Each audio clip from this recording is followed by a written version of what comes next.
از از اس اس اس اس صوت کی آواز منہ بند کر کے موٹی نکالیں گے.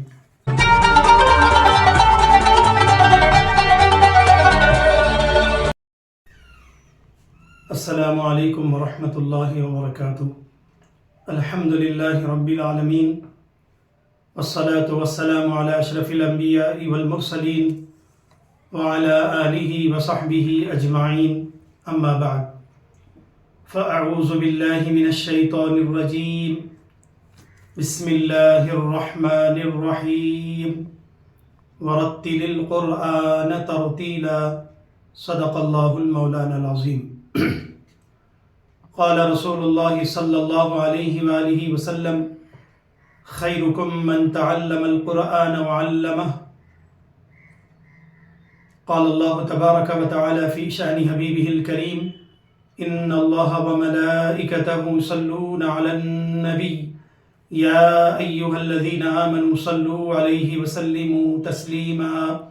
اللہم صلی علی سیدنا محمد وعلی آلہ وصحبہ افضل صلواتک وعدد معلوماتک وبارک وسلم. محترم و مکرم سامعین و ناظرین اکرام،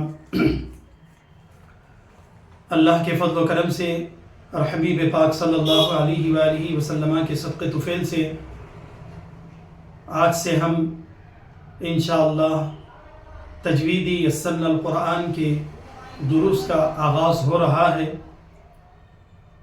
ہمارا جو یہ آن لائن پروگرام ہے، یہ آؤ تجوید سیکھیں، اس عنوان پر یہ پروگرام چل رہا ہے. محترم ناظرین اکرام،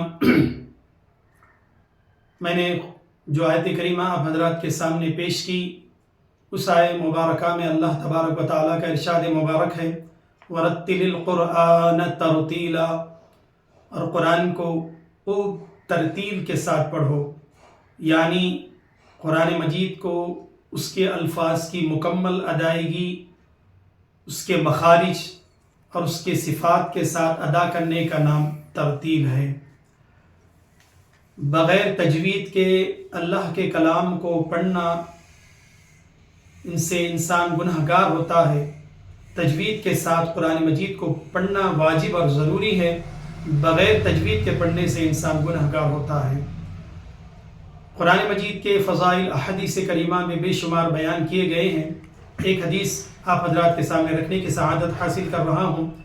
اللہ کے رسول صلی اللہ علیہ وآلہ وسلم نے ارشاد فرمایا، جو شخص قرآن مجید پڑھتا ہے تو ہر حرف کے بدلے میں، قرآن پاک کے ہر حرف کے بدلے میں اللہ سبحانہ و تعالیٰ اس کے نامہ اعمال میں 10 نیکیاں لکھتا ہے، 10 برائیوں کو ختم فرماتا ہے اور 10 درجات اس کے نامہ اعمال میں بلند فرماتا ہے. تو قرآن مجید کے بے شمار فضائل ہیں، اور کل قرآن مجید میں مکمل 1,27,000 حروف ہیں. اگر کوئی شخص قرآن مجید کے ایک رکوع پڑھ لے، ایک صفحہ یا آدھا صفحہ پڑھ لے، یا قرآن پاک کی چند آیت کریمہ بھی تلاوت کر لے، تو نہ جانے وہ کتنے ڈھیروں ثواب اس کے نامہ اعمال میں درج ہوں گے، کتنی نیکیاں وہ کمائے گا. حاضرین اکرام، ناظرین اکرام، حضور پاک علیہ الصلاۃ والسلام نے ارشاد فرمایا خیرکم من تعلم القرآن وعلمہ. تم میں بہترین شخص، تم میں سب سے اچھا شخص وہ ہے جو قرآن مجید کی تعلیم، قرآن مجید کو سیکھے اور دوسروں کو سکھلائے، جو قرآن مجید کی تعلیم دے، پڑھے یا پڑھائے. اللہ اور اس کے رسول کی نظر میں قرآن مجید کی تعلیم سیکھنے والا، تعلیم سکھلانے والا، یہ سب سے بہترین انسان ہے. دنیا دار کی نظر میں وہ انسان قابل مبارک سمجھا جاتا ہے جس کے پاس، جس کا مکان اچھا ہو، جس کے بعد دولت کی انبار ہو، جس کی سواری بہترین ہو. ایسا شخص دنیا کی نظر میں اچھا سمجھا جاتا ہے، لیکن اللہ اور اس کے رسول کی نظروں میں، اللہ اور اس کے رسول صلی اللہ علیہ وسلم کی بارگاہوں میں وہ شخص سب سے زیادہ معتبر ہے، وہ شخص سب سے زیادہ پسندیدہ ہے جو قرآن مجید کی تعلیم دے اور سکھائے. حاضرین اکرام، اب آئیے تجوید کی طرف ہم رخ کرتے ہیں. تجوید کے معنی کیا ہیں؟ تجوید کے جو لغوی معنی آتے ہیں وہ آتے ہیں الفاظ کو خوبصورت بنانا، الفاظ کو سنوارنا، یہ تجوید کے لغوی معنی آتے ہیں، اور اصطلاحی معنی جو ہیں، اصطلاحی معنی یہ ہیں قرآن مجید کے الفاظ کو اس کے مکمل ادائیگی، اس کے صفات، اس کے مخارج کے ساتھ ادا کرنے کا نام تجوید ہے۔ محترم ناظرین اکرام، تجوید یہ بنیادی 5 چیزوں پر موقوف ہے۔ نمبر 1، قرآن مجید کے الفاظ کو مخارج کے ساتھ، اس کے ہر حرف کے مخرج کے ساتھ ادا کرنا، یہ بنیادی ضرورت میں سے پہلے نمبر پہ ہے۔ اور دوسرے نمبر پہ قرآن مجید کو اس کے صفات کے ساتھ ادا کرنا ضروری ہے۔ جیسے مثال کے طور پر سین، دال، تا اور تو، یہ دونوں کا مخرج ایک ہے، زبان کی نوک اور اوپر کے دانتوں کی جڑ۔ لیکن جب آپ تا کو پڑھیں گے، تا کو پڑھیں گے، تو کو پڑھیں گے تو تا کی آواز منہ پھیلا کر باریک نکلے گی، تا، اور تو کی آواز منہ بند کر کے موٹی نکالیں گے، یعنی دونوں کا مخرج ایک ہے، لیکن جو آواز کی ادائیگی ہے کہ تو کی آواز منہ بند کر کے موٹی نکالیں گے اور تا کی آواز منہ پھیلا کر باریک نکالیں گے، یہ صفات ہے۔ تو تجوید کی بنیادی ضروریات میں سے پہلے نمبر پر مخارج کا جاننا ضروری ہے، دوسرے نمبر پر صفات ہے، اور تیسرے نمبر پر ہے وقف، وصل۔ وصل یعنی ملا کر پڑھنا، ایک حرف کو دوسرے حرف سے باہم ملانا، یہ وصل کہلاتا ہے، اس کا جاننا بھی ضروری ہے۔ اور چوتھے نمبر پر وقف ہے، یعنی قرآن مجید کی آیت مکمل ہونے کے بعد رکنا، یہ وقف کہلاتا ہے، اگر اس کا بھی جاننا ضروری ہے۔ اس کے بعد آتا ہے ابتدا، یعنی اگر قرآن مجید کے یہ 5ویں نمبر پر ہے، قرآن مجید کو درمیان پہ اگر درمیانی آیت پر اگر وقف کریں تو پھر اس کی ابتدا کس طرح کرنا چاہیے، یہ 5 چیزوں کا بنیادی یہ 5 چیزوں پر تجوید کی بنیاد ہے۔ نمبر 1 مخارج کا جاننا، نمبر 2 صفات کا جاننا، نمبر 3 وقف کا جاننا، اور نمبر 3 وصل کا جاننا، اور نمبر 3 اس کی ابتدا۔ محترم ناظرین اکرام، اب آئیے قرآن مجید میں حروف تہجی کسے کہتے ہیں؟ الف سے لے کر یا تک یہ حروف تہجی کہلاتے ہیں۔ الف سے لے کر یا تک یہ حروف تہجی 29 ہیں، 29 حروف ہیں۔ اور جو مخارج حروف ہیں، یعنی مخرج کسے کہتے ہیں؟ حرف کے نکلنے کی جگہ، اس کا فل فارم، اس کا جمع جو ہے سو مخارج، یعنی حرف جس جگہ سے نکلتا ہے اس جگہ سے نکلنے والے حرف کے جگہ کو مخرج کہتے ہیں۔ تو مخارج حروف جو ہیں یہ 17 ہیں۔ حروف تہجی کے اعتبار سے مخارج حروف نہیں ہیں، مخارج یہ 29 حروف کو 17 جگہوں سے نکالنا ہے۔ تو آئیے ہم مخارج کی ادائیگی کا جائزہ لیتے چلیں۔ مخارج حروف 17 کون سے ہیں، میں آپ حضرات کے سامنے رکھتا چلوں۔ مولانا عبدالغفور صاحب جنہوں نے تجوید یسر القرآن کو مرتب فرمایا ہے، اللہ تعالیٰ ان کی قبر کو نور سے منور فرمائے، میرے استاد محترم بھی ہیں، اور ان کی خدمات کو اللہ تعالیٰ اپنی بارگاہ میں قبول فرمائے۔ آپ نے جو ہے پہلے نمبر پر حمزہ اور ہا کا مخرج درج فرمایا ہے۔ حمزہ اور ہا کا مخرج کیا ہے، میں آپ کو سرسری بتاتا چلوں۔ حمزہ اور ہا کا مخرج حلق کے آخری حصے سے یہ 2 حروف حمزہ اور ہا نکلتے ہیں، حمزہ اور ہا نکلتے ہیں۔ یوں سمجھیے یہ گلا ہے، یہ حلق کا گلا ہے، یہ حلق کا گلا ہے، تو یہاں سے نکلتا ہے حمزہ ہا، اور یہاں سے درمیانی حلق سے نکلتا ہے عین اور ہا، اور انتہائی حلق سے نکلتا ہے غین اور خا۔ یہ 6 حروف حلق کے کہلاتے ہیں، حلق کے۔ تو ابتدائی حلق سے حمزہ ہا نکلتے ہیں۔ جب بھی کسی حرف کا مخرج معلوم کرنا ہے تو علماء کرام نے یہ بیان کیا ہے، مثال کے طور پر اگر ہمیں حمزہ کا مخرج، ہا کا مخرج معلوم کرنا ہے تو ہا کا مخرج معلوم کرنے کے لیے پہلے ہا ہا بورڈ پر درج کر کے اس سے پہلے الف لانا ہے اور الف کو فتحہ یعنی زبر دینا ہے اور ہا کو جزم دینا ہے. اب اس کو ادا کریں تو ہو جائے گا. تو جہاں پر ہماری حرف آواز رکتی ہے وہی ہا کا مخرج ہے. انتہائی حلق سے ہا نکلتا ہے. حمزہ کا مخرج بھی سیم وہی ہے. انتہائی حلق سے حمزہ نکلتا ہے. اب آئیے عین کا مخرج جاننے کی کوشش کریں. عین اور حا کا مخرج یہ درمیانی حلق سے عین اور حا نکلتے ہیں.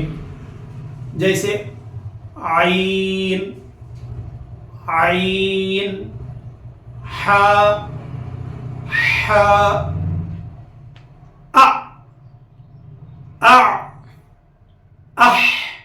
یہ عین اور حا کا مخرج ہے. اب آئیے غین اور خا کا مخرج جو ابتدائی حلق کا حصہ ہے یہ جو ہے سو غین اور خا کا مخرج ہے. غین اور خا کا مخرج ہے. تو ابتدائی حلق سے اس کو کیسا ادا کریں گے؟ خا خا غین غین اغ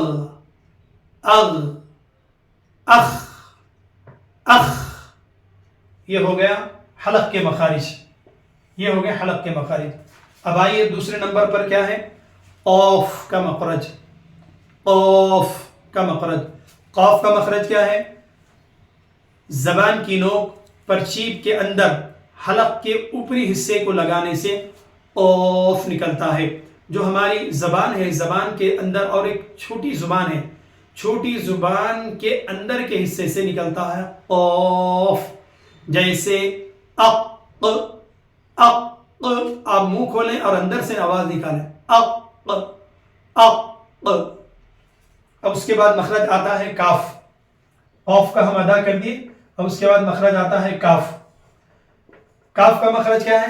زبان کی نوک اور پرچیب کے باہر حلق کے اوپری حصے کو لگانے سے کاف نکلتا ہے. زبان کی ادھر پرچیب کے باہر کے تالو کو لگانے سے کاف نکلتا ہے. کاف. جیسے اک جیسے اک جیسے اک. اب اس کے بعد مخرج آتا ہے ضاد کا. ضاد کا مخرج کیا ہے؟ زبان کا کنارہ اوپر کے داڑوں کو لگانے سے ضاد نکلتا ہے. ضاد نکلتا ہے. زبان کا کنارہ یہ اپنی زبان ہے.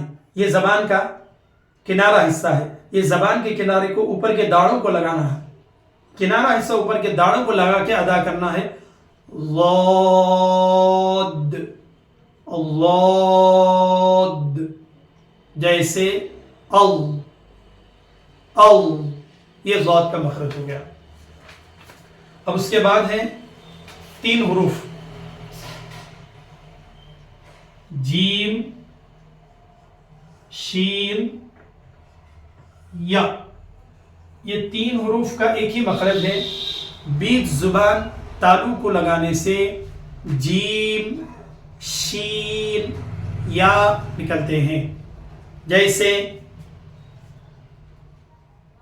اج اج اج اش اش ای ای.